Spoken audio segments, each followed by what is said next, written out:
Hello guys, Radhe Radhe. तो कैसे हैं आप सब? आई होप बहुत बढ़िया होंगे। हाजिर हूँ एक और नई वीडियो में। तो इस वीडियो लेक्चर में हम जो है वो organic chemistry third B pharmacy fifth semester के जो है वो जो 5 मेंबर और 6 मेंबर रिंग स्ट्रक्चर है उनकी हम सिंथेसिस पढ़ेंगे, रिएक्शन पढ़ेंगे, मेडिसिनल यूज़ पढ़ेंगे। ठीक है। तो बेसिकली इस वीडियो को बनाने का मेन मोटिव जो है वो इसमें मैं आपको एक ट्रिक बताऊंगा लास्ट में। ठीक है। जिससे आप जो है वो सिंथेसिस को याद रख सकते हैं। बेसिकली आपको दो ही सिंथेसिस याद रखनी होती हैं जो कि पूछी जा सकती हैं आपसे। अगर किसी पेपर में बाई चांस आपसे 3 या 4 सिंथेसिस पूछ ली जाए तो आपको किस तरह से उसको याद रखना है, आपने ट्रिक याद रख लेनी है। उसके बाद आपको जो है वो दो सिंथेसिस जो है वो याद रख सकते हैं। ठीक है। और सिंथेसिस जब भी याद रखनी है, ऑर्गेनिक केमिस्ट्री के जो भी रिएक्शन याद रखनी है उसको 3 4 बार लिखिए, प्रैक्टिस कीजिए, तभी जो है वो याद रह सकती है। नहीं तो ये जैसे वॉलेटाइल ऑयल होते हैं उस तरह से ये वॉलेटाइल होती है केमिस्ट्री। जैसे वॉलेटाइल ऑयल इवेपोरेट हो जाते हैं उस तरह से ये भी उड़ जाती है एक दो बार पढ़ने से। तो इसको लिख लिख के करने पड़ते हैं। तो पायराजोल सबसे पहले हमारे पास आता है। तो पायराजोल जो होता है वो 5 मेंबर रिंग स्ट्रक्चर होती है। ठीक है, इस तरह से होता है ये। ठीक है। पायराजोल 1 2 3 4 5। ठीक है। पायराजोल जो होता है वो 5 मेंबर्ड हेट्रोसाइक्लिक कंपाउंड होता है। इसमें जो होते हैं 2 नाइट्रोजन होते हैं एज ए हीट्रो एटम के रूप में और at first and second position के ऊपर। Pyrazole is a planar conjugate ring structure होती है, प्लेनर होती है, कंजुगेट रिंग स्ट्रक्चर होती है जिसमें 6 डीलोकलाइज्ड पाई इलेक्ट्रॉन होते हैं। ठीक है, 6 डीलोकलाइज्ड पाई इलेक्ट्रॉन होंगे। और ये एरोमेटिक किसके कारण होती है? इसका एरोमेटिक नेचर जो होता है is due to its 4 electron and, ठीक है, 4 इलेक्ट्रॉन्स की वजह से, और जो अनशेयर्ड पेयर ऑफ इलेक्ट्रॉन होते हैं एन एच के ऊपर उसकी वजह से। ठीक है, दो जो होते हैं वो अनशेयर्ड पेयर ऑफ इलेक्ट्रॉन होते हैं। ठीक है, 2 अनशेयर्ड पेयर ऑफ इलेक्ट्रॉन। ठीक है, on the N H nitrogen, it follow Huckel rules, it is an aromatic compound. Property ये कलरलेस होता है, सॉलिड होता है, सॉल्युबल होता है वाटर में, प्लीजेंट स्मेल होती है और एरोमेटिक प्रॉपर्टीज़ की होती है। ठीक है। बेसिकली सिंथेसिस ट्रिक हम इसके बाद पढ़ेंगे, पहले देख लेते हैं सिंथेसिस है क्या। फ्रॉम पैरामिडीन पहली सिंथेसिस होती है पैरामिडीन से। पैरामिडीन किस तरह से होता है? 6 मेंबर्ड रिंग स्ट्रक्चर होता है इस तरह से। ठीक है, इस तरह से, इस तरह से। ठीक है, ये और ये। ठीक है, 6 मेंबर्ड रिंग स्ट्रक्चर होता है pyrimidine, in which pyrimidine is जो है reacted with hot hydrogens. Hot hydrogen होता है NH2 हॉट हाइड्रोजीन के साथ जो है पायरिमिडीन को जब रिएक्ट करवाते हैं, ठीक है, हाइड्रोजन सॉल्यूशन के साथ, तो पायराजोल हमारे पास आता है। ठीक है। उसके बाद ये जो होता है साइन, ये याद रखना आपने, ये हीटिंग का साइन होता है। ठीक है, बेसिकली आपको पता होगा इस चीज़ का, फिर भी मैं बता रहा हूँ। उसके बाद मेरे पास आता है from nor pyrazole synthesis. Nor pyrazole synthesis से किस तरह से जो है वो सिंथेसिस होती है? इन विच पायराजोल इज प्रोड्यूस व्हेन, जब 1 3 डाई कार्बोनाइल कंपाउंड, ठीक है, कार्बोनाइल कंपाउंड ये होते हैं C डबल बॉन्ड O वाले। ठीक है, ये होते हैं कार्बोनाइल ग्रुप। तो जब डाई कार्बोनाइल कंपाउंड जो है ट्रीटेड विद हाइड्रोजन, हाइड्रोजन के साथ ट्रीटेड होता है तो पायराजोल देता है। Like dicarbonyl compound C double bond O, ये हो गया 1 2 3 एंड 4। किस तरह से? इस तरह से है ये डबल बॉन्ड O। तो यहाँ से आते हैं 1 2 एंड 3, 1 3 डाई कार्बोनाइल कंपाउंड। ठीक है, इस तरह से O, 1 2 and 3 dicarbonyl compound. तो इस तरह से हाइड्रोजन के साथ इसको रिएक्ट करवाएंगे, ट्रीट करवाएंगे और पायराजोल जो है मिल जाते हैं। जब भी आप एक दो सिंथेसिस पढ़ोगे आपको लगेगा आसान है, लेकिन जब सारी सिंथेसिस आप पढ़ लेते हो चैप्टर नंबर 5 की और 4, सॉरी, चैप्टर नंबर 4 और 3 की, ठीक है, जो यूनिट है 4 और 3 ऑर्गेनिक की, तो जो है बंदा कंफ्यूज हो जाता है कि कौन सी किस में। इसलिए मैं आपको ट्रिक्स बता रहा हूँ। सब ट्रिक्स जो हैं वो रिलेटेड रिलेटेड होंगी, मिलती जुलती होंगी, मतलब जिससे आपको याद रहे चीज़ें। ठीक है। अगली सिंथेसिस आती है हमारे पास फ्रॉम नाइट्राइल एमीन से। नाइट्राइल एमीन से जो है वो सिंथेसिस आती है जिसमें, जिसको डाइपोलर साइक्लाइजेशन बोला जाता है। ये MCQs में पूछा जाता है कि डाइपोलर साइक्लाइजेशन जो सिंथेसिस होती है वो किसकी होती है। ठीक है, तो इसमें जो है इसको याद रखेंगे आप, MCQs में बहुत इंपॉर्टेंट है ये क्वेश्चन।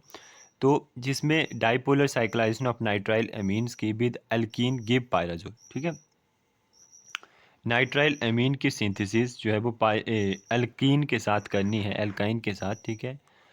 थ्री थ्री बॉन्ड वाले एल्काइन होते हैं, थ्री बॉन्ड एल्केन, एल्कीन और एल्काइन। गिव पायराजोल, पायराजोल जो है आपको मिल जाता है, ये आपको मिल जाएगा पायराजोल, ठीक है। पायरोल अलग है, पायराजोल अलग है और पिरिमिडीन अलग है, ठीक है। उसके बाद मेरे पास आता है फ्रॉम डाई एजो कंपाउंड, ठीक है। डाई एजो कंपाउंड में हमारे पास क्या आ जाता है, इन विच डाई एजो होता है मतलब एन डबल बॉन्ड है, ठीक है। As a group diazo compound is treated with acetylenic derivatives give pyrazole. Acetylenic derivative के साथ जो है वो डाई एजो कंपाउंड रिएक्ट करेगा और पायराजोल दे देते हैं हमारे पास, ठीक है।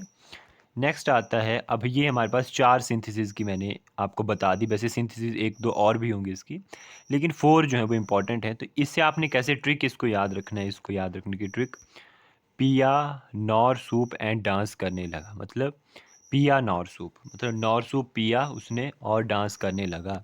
तो पिया नॉर सूप एंड डांस करने लगा, पी से पी आई से आपके पास आ जाएगा, पी आई बाई से आपने याद रखना है पिरिमिडीन के साथ सिंथेसिस जो कि हॉट हाइड्रोजन के साथ होगी।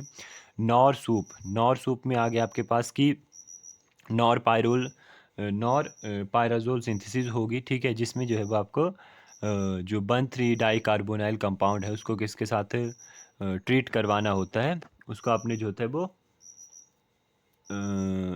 नॉर पायराजोल सिंथेसिस में जो होता है उसको आपने हाइड्रोजन के साथ ट्रीट करवाना होता है। नाइट्राइल एमीन्स जो है उसमें आपने देखा नाइट्राइल एमीन और एल्कीन ग्रुप होता है, ठीक है, एंड से आपने याद रख लेना है, ठीक है। एल्काइन के साथ ट्रीट करवा के पायराजोल आता है और उसके बाद हमारे पास आता है जो डाई एजो कंपाउंड में जो होता है वो एसिटाइलिनिक डेरिवेटिव और डाई एजो कंपाउंड होते हैं, ठीक है। तो पिया नॉर्सुपेंड डांस करने लगा, तो ये है। नेक्स्ट उसके बाद हम चलते हैं रिएक्शन के ऊपर। रिएक्शन जो होती है इसमें सबसे पहले आती है कैटालिटिक रिडक्शन, जिसमें pyrazole ring system can be reduce with molecular hydrogen, molecular hydrogen के साथ जो होता है वो रिलीज होता है, सो रिड्यूस्ड होता है and metal catalyst to pyrazole, ठीक है। मॉलिक्यूलर हाइड्रोजन की ज़रूरत पड़ती है और मेटल कैटलिस्ट, दो चीज़ों की। तो H2+, ठीक है, PD पोबेडियम, ठीक है, इसकी जो है ज़रूरत होती है मेटल कैटलिस्ट की टू पायराजोलिन देन पायराजोलिडीन, ठीक है। पायराजोल जो है सबसे पहले पायराजोलिन में होगा, देन पायराजोलिडीन में कन्वर्ट होगा। नेक्स्ट होता है मेरे पास ऑक्सीडेशन आती है इसमें, pyrazole is resistant to oxidation, pyrazole में ऑक्सीडेशन बड़ी कम होती है विद ऑक्सीडाइजिंग एजेंट के साथ, बट साइड चेन में भी oxidize to carboxylic acid. Side chain जो होती है वो किसके साथ है, KMnO4 के साथ, पोटाशियम परमैंगनेट की प्रेजेंस में जो होता है वो कार्बोक्सिलिक एसिड में जो है वो क्या हो जाता है, ऑक्सीडाइज्ड हो जाता है, ठीक है। किसकी प्रेजेंस में, KMnO3 की प्रेजेंस, वैसे ही ऑक्सीडाइज्ड बहुत कम होता है ऑक्सीडाइजिंग एजेंट, ठीक है। तो इसमें आ जाएगा मेरे पास कि पायराजोल के साथ CH3 लग गया, मतलब मिथाइल ग्रुप, और फर्स्ट पोजीशन पे ऊपर फिनाइल ग्रुप लग गया, तो इसको हम बोल देंगे 3 मिथाइल 1 फिनाइल पायराजोल, जो कि कन्वर्ट हो जाता है, मतलब कार्बोक्सिलिक एसिड लग जाएगा ना साइड चेन में, तो मिथाइल ग्रुप हट के COOH आ जाएगा और C6H5 फर्स्ट पोजीशन के ऊपर ही रहेगा, तो 1 फिनाइल पायराजोल 3 कार्बोक्सिलिक एसिड इसमें आ जाएगा।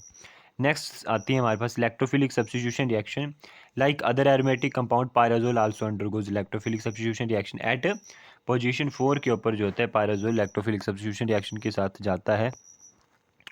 नाइट्रेशन में HNO3, ठीक है, और H2SO4 सल्फ्यूरिक एसिड, और जो होता है वो इसके साथ जब रिएक्ट होता है ये, ठीक है, पायराजोल, तो हमारे पास 4 नाइट्रोपायराजोल जो है वो आ जाता है, ठीक है। और जब ये H2SO4 सल्फोनेशन होती है, नाइट्रेशन होती है, सल्फोनेशन होती है एंड हैलोजिनेशन होती है। सल्फोनेशन में ओलियम और H2SO4 के साथ सल्फ्यूरिक एसिड के साथ ही होगा पायराजोल 4 सल्फोनिक एसिड, ठीक है। और हैलोजिनेशन में क्लोरीन और FeCl3 के साथ होगा फेरिक क्लोराइड के साथ, और इसमें आ जाएगा मेरे पास 4 पायराजोल 4 क्लोरोपायराजोल, ठीक है। मेडिसिनल यूज़ इसमें आ जाते हैं, बेसिकली अगर स्ट्रक्चर बनानी है आपने तो आप बना सकते हैं इसमें, एक आधे किसी और की स्ट्रक्चर देख सकते हो बेसिकली, लेकिन अगर आप नॉर्मल भी लिख देते हो, अगर आप स्ट्रक्चर भूल जाते हो, क्योंकि कितनी का स्ट्रक्चर आप याद रखोगे, इसमें बहुत ज़्यादा स्ट्रक्चर है ऑर्गेनिक में, तो सिंथेसिस में तो बहुत ही ज़्यादा स्ट्रक्चर्स हैं, ठीक है। तो बहुत ज़्यादा स्ट्रक्चर, इसलिए अगर आपको मेडिसिनल यूज़ में स्ट्रक्चर याद नहीं भी रहती है तो कोई बात नहीं, आप नॉर्मल मेडिसिनल यूज़ लिख सकते हैं, like antipyrine is used as a pyretic drug, ठीक है, यूज्ड एज एंटीवायरल हो गया, एंटी हेलमिंथिक हो गया, ठीक है, जो कि हमारे पेट में कीड़े वगैरह होते हैं उसके लिए, ठीक है, लाइक निरिंडाजोल, एल्बेंडाजोल। एंटी माइक्रोबियल हो गया, सेफो सेलिस। 2-3 यूज़, आपने 4 यूज़ पढ़ लेने होते हैं, वो काफ़ी होते हैं, ठीक है। अगर आपको 2 नंबर में भी ये मेडिसिनल यूज़ पूछे जा सकते हैं तो भी आप 4 मेडिसिनल यूज़ लिख सकते हो। बीटाज़ोल आ जाता है आपके पास गैस्ट्रिक एसिडिटी को ट्रीट करने के लिए स्टमक में। टाट्राजीन जो होती है कि डाई के रूप में आती है, जो कि फूड में यूज़ होती है। उसके बाद एंटी इन्फ्लेमेटरी आ जाती है, सेलिकॉक्सिब आ जाती है, डिकार्वाजिन एंटी कैंसर आ जाती है, और फिनाइलब्यूटाजिन एनाल्जेसिक और एंटी इन्फ्लेमेटरी आ जाती है। तो यही था आज की वीडियो में। Thank you guys, thank you so much for your support. और इसी तरह से कोई भी अगर आपको कोई दिक्कत आती है किसी भी तरह की तो आप बता सकते हैं। इसी तरह से जो है वो अगली वीडियो, जैसे इमिडाज़ोल है, ऑक्साज़ोल है, थायाज़ोल है, परमिडीन है, ठीक है, क्यूनोलिन है, इन सब के ऊपर भी ट्रिक जो है मैं जल्दी ही लाऊँगा। तो बने रहें मेरी वीडियो के साथ, और जिसने सब्सक्राइब नहीं किया है वो कर लीजिएगा, और कोई दिक्कत होगी तो कमेंट सेक्शन में बता सकते हैं आप।